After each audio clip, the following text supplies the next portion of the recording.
Okay, we are back.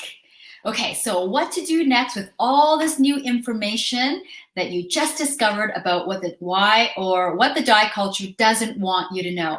And I'll bet you're probably relieved that you never have to diet again. Most women do. I've talked to a lot of women over the years and they're like, "Oh my goodness, I can't believe it." Like this whole weight lifted off of their shoulders about dieting because you know what? It's no fun. Who enjoys dieting? Nobody does. It's no fun.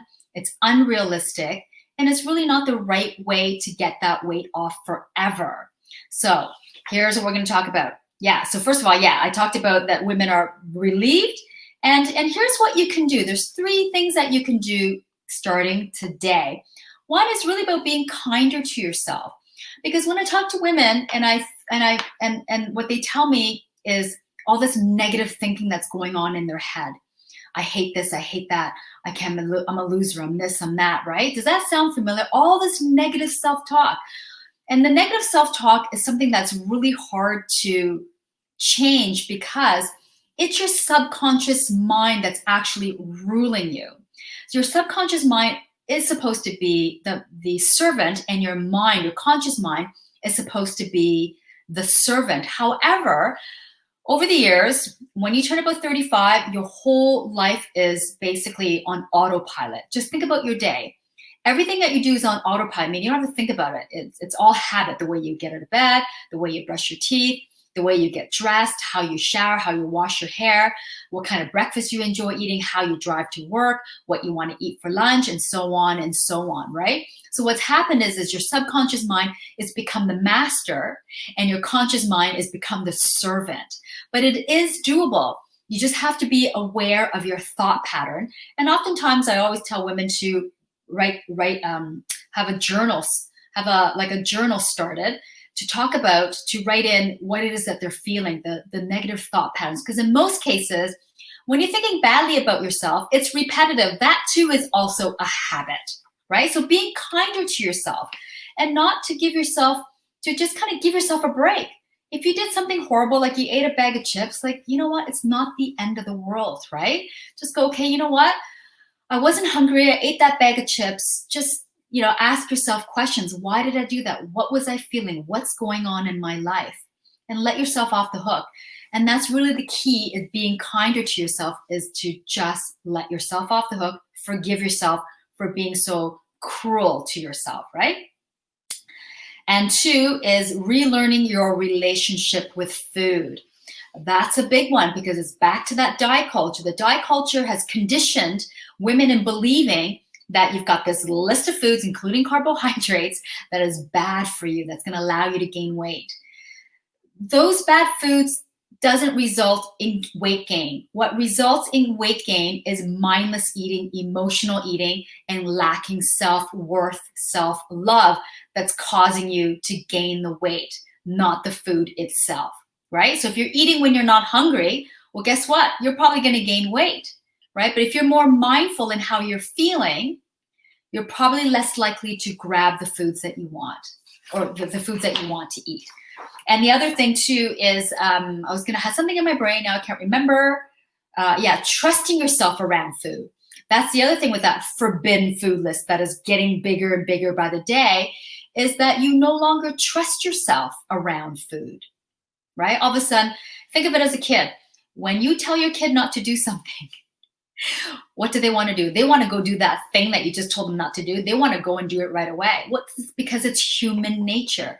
When you're told not to have something, automatically you want it even more, right? So you got to get over those types of things. And this is a result of the diet culture. This is what it's done to women, not trusting. It doesn't allow you to trust yourself around food anymore. All of a sudden you got to go to a party. You're like, oh my goodness, all this bad food, like charcuterie board, chips and crackers and baked goods and drinks and wine and whatever else that's there.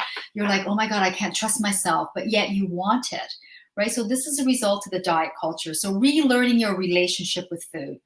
And then last but not least is mindful eating. Oftentimes, in our North American culture, and probably in Europe as well, is that it's very social, right? But when you're social, you're not being mindful in the way you eat.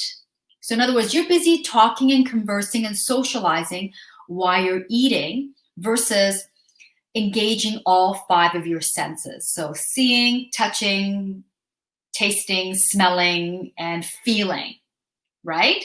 When you engage all 5 senses and slow down your eating process, you tend to eat less food.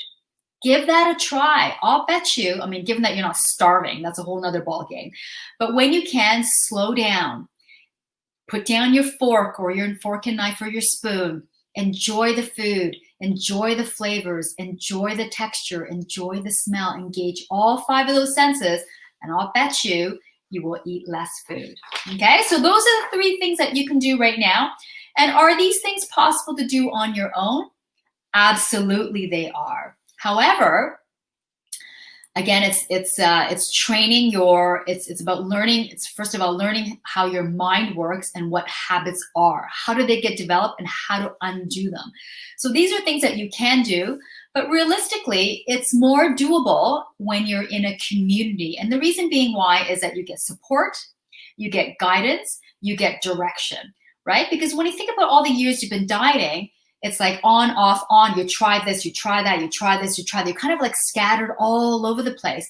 And when you're in a community, you're getting direction and guidance along the way. So there are less peaks and valleys and more like undulating path to your journey versus, again, these peaks and valleys, right? So that is why I created Fit and Fierce Over 40. And it's really about bringing women together and learning and growing and giving direction, and as well giving guidance for every individual, because everybody's different and it's all about, and I will never tell you what to do. It's not about telling you what to do. It's about asking yourself these questions and guiding you along the way so you can get there faster. And that's a benefit of a community. Okay, yeah, so that's why I created Fit and Fierce. Let's make sure I got everything here.